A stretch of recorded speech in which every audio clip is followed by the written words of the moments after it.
ప్రభువు నామమున అందరికీ శుభోదయం. ఈరోజు దేవుని వాగ్దానము ఏమనగా, రోమీయులకు రాసిన పత్రిక 10వ అధ్యాయము 9వ వచనము. అదేమనగా, యేసు ప్రభువని నీ నోటితో ఒప్పుకొని దేవుడు మృతులలో నుండి ఆయనను లేపెనని నీ హృదయమందు విశ్వసించిన ఎడల నీవు రక్షింపబడుదువు. సహోదరి సహోదరులారా, దేవుడు ఉచితంగా ఇచ్చే నీతి న్యాయాలను, నిర్దోషత్వాన్ని స్వీకరించేందుకు మనుషులు చేయవలసినదల్లా క్రీస్తులో నమ్మకం ఉంచి ఆయన్ను ఒప్పుకోవడమే.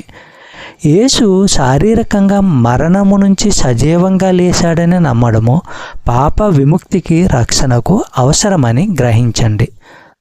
లోకాసు వార్త 12వ అధ్యాయము 8వ వచనము మనము పరిశీలించినట్లయితే, మరియు నేను మీతో చెప్పినదేమనగా, నన్ను మనుష్యుల ఎదుట ఒప్పుకొనువాడెవడో మనుష్య కుమారుడు దేవుని దూతల ఎదుట వానిని ఒప్పుకొనును. చెప్పబడిన వాగ్దానము దేవుడు దీవించి ఆశీర్వదించును గాక. ఆమేన్.